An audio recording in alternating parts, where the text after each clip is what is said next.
السلام علیکم ورحمۃ اللہ وبرکاتہ۔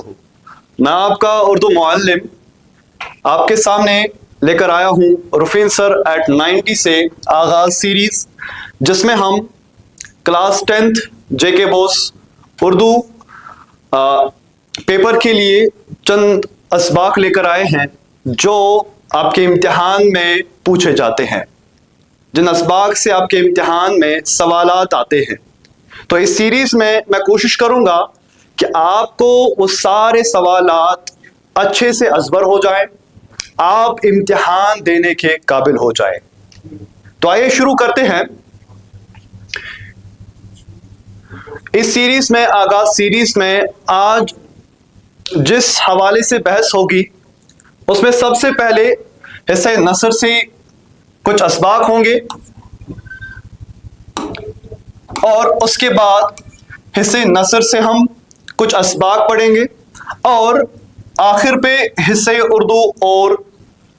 اردو قواعد اور انشاء ہم پڑھنے جا رہے ہیں۔ تو بیٹا حصے اردو نثر سے ہم جو پہلا سبق پڑھنے جا رہے ہیں وہ ہے داستان۔ دیکھیے بیٹا، یہ جو سبق ہے آپ کی نصابی کتاب کا پہلا سبق ہے داستان۔ یہ آپ کے امتحان میں داستان سوال پوچھا جاتا ہے۔ آپ پچھلے پیپرز اٹھا کے دیکھیے، اس میں آپ دیکھیں گے داستان کا سوال ضرور آیا ہے۔ تو چلیے شروع کرتے ہیں۔ داستان کا جہاں تک تعلق ہے کہ اردو ادب کی قدیم صنف ہے۔ دیکھیے بیٹا، اردو ادب کی جو شروعات ہوتی ہے، اردو ادب جب ہم پڑھتے ہیں اس کی دو شاخیں ہیں، ایک ہے اردو نثر، دوسری ہے اردو نظم۔ آپ نے پڑھا ہوگا اسکول میں۔ تو اردو نثر جو ہے اس کی شروعات داستان گوئی سے ہوتی ہے، داستان سے ہوتی ہے۔ تو داستان کیا ہے؟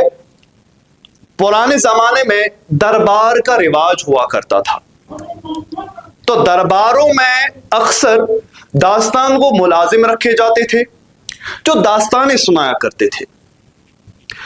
وہ داستانیں کیا ہوتی تھی؟ وہ جنوں دیووں پریوں کے واقعات ہوا کرتے تھے، ان کے مہیر العقول جو واقعات ہیں وہ بیان کیے جاتے تھے اس میں۔ اب دیکھیں، اردو کے نثری اصناف میں داستان کو کافی اہمیت حاصل ہے۔ اگر ہم بات کریں گے اردو ادب کی تو اس میں داستان کو کافی اہمیت حاصل ہے۔ کیوں اہمیت حاصل ہے؟ کیونکہ یہ اردو ادب کی پہلی صنف ہے، اردو نثری ادب کی پہلی صنف ہے۔ ہمارے ہاں ناولوں سے پہلے داستانوں کا رواج عام تھا، ٹھیک ہے بیٹا؟ تو یہاں پر ہم دیکھتے ہیں جو اردو ادب کی جب ہم بات کرتے ہیں، یہاں پر ناولوں سے پہلے داستانوں کا رواج عام تھا۔ ہم دیکھتے ہیں انگریزی ادب میں ناول پھر افسانہ آتا ہے، مگر ہمارے یہاں سب سے پہلے داستان لکھی گئی، اس کے بعد ناول آئی۔ دربار میں داستان کو ملازم رکھے جاتے تھے۔ دیکھیں بیٹا، یہ جو نوٹ ہوتا ہے نا، اس کو یاد کرنے کا، ازبر کرنے کا ایک طریقہ ہوتا ہے۔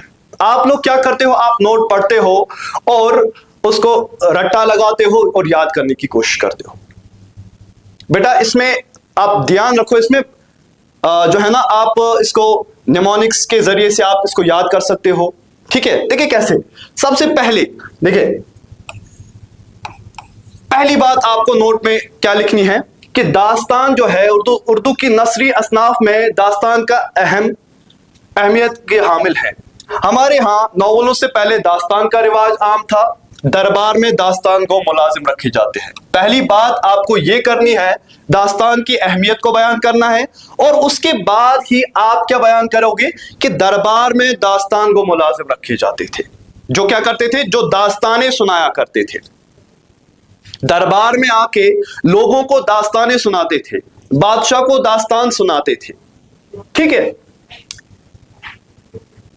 جو باقاعدہ مجلسوں میں داستانیں سنایا کرتے تھے، وہاں پہ ایک مجلس جمع ہوتی تھی جہاں پہ لوگ جمع ہوتے تھے، اور یہ داستان کو ان کے سامنے کھڑا ہو کر ان کو داستان سناتا تھا۔